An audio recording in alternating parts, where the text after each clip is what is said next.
হ্যাঁ ম্যাডাম, আপনি ঠিকই কইছেন। আমি বললো দেখে তো আপনার বাড়িতে কাম করি, 3 মাস ধরে আমার বেতন দেন না।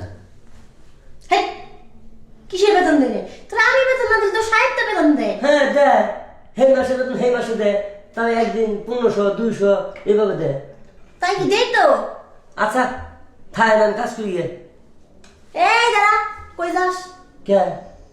তোর সাহেব তোর কি হয়ে গেছে? যা কইছে বুঝছি, পাগল আপনি হয়ে গেছেন গা, বুঝছেন? আমি পাগল হয়ে গেছি? ঠিক তো। আমি আসলেই পাগল হয়ে গেছি। তুইও যেরকম তোর সাহেবটাই এরকম, বুঝছিস না কি কইছি? হ্যাঁ। তো সাহেবের কাজ তোরে করতে বলছে, তাই না? হ্যাঁ। তো তুই কাজ কর। দেখ। আমি আচ্ছা, আমি যখন চেম্বার থেকে আসি তো সাহেব কি করে? কাজ করে। কাজ করে। তাহলে শুরু কর। হ্যাঁ শুরু কর।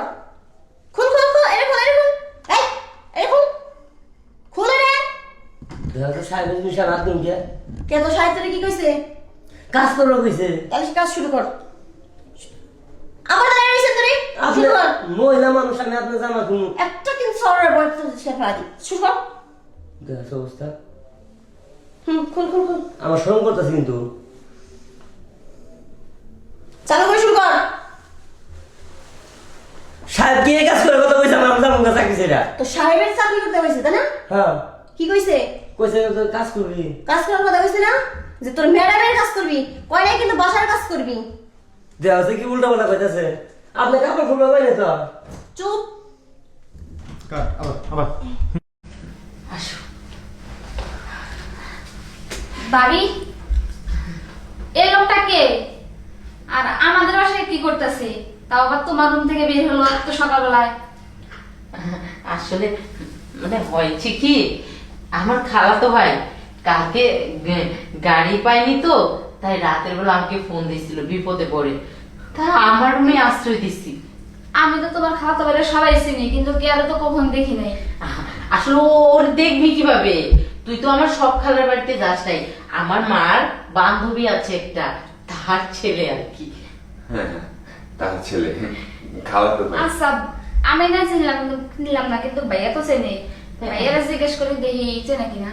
না না না না, তোর ভাইয়া ওকে দেখেনি, তোর ভাইয়া দেখবে কিভাবে, বিয়ের পরেই তো তোর ভাই বাইরে চলে গেল। আচ্ছা ঠিক আছে, যেহেতু সমস্যা হচ্ছে তাহলে আমি চলে যাই, পরে এক সময় আসবো। ঠিক আছে, বাড়িতে গিয়ে ফোন করিস, আচ্ছা ঠিক আছে। খালার সাথে কথা বলবো।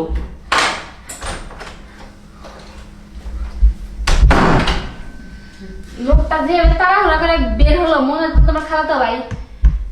আরে মানে সকালবেলা ভোরের ট্রেন ধরছে তো, এই জন্য তাড়াহুড়ো করতেছি, ওনার কোনো ব্যাপার না। যেরকম ভাবে চোরের মধ্যে বেরোলো, আর আমার দেখে তোমরা দুজন মানে সিম্পল উঠলাম, মনে হয় যে একবারে কি না কি করছে, আমি নাকি আমি চোরি নাকি দেখে এমন ভাবে লাভটা উঠলা। না, আসলে হয়েছে কি, তুই তো ঘুমিয়েছিলি, হঠাৎ করে ভোরবেলা তো তুই কখনো উঠিস না, আজকে উঠে পড়ছিস, আমি তো ভয় পেয়ে গেছিলাম, ওটার কোনো ব্যাপার না। যা ফ্রেশ হয়ে নে, ফ্রেশ হয়ে নে, যা।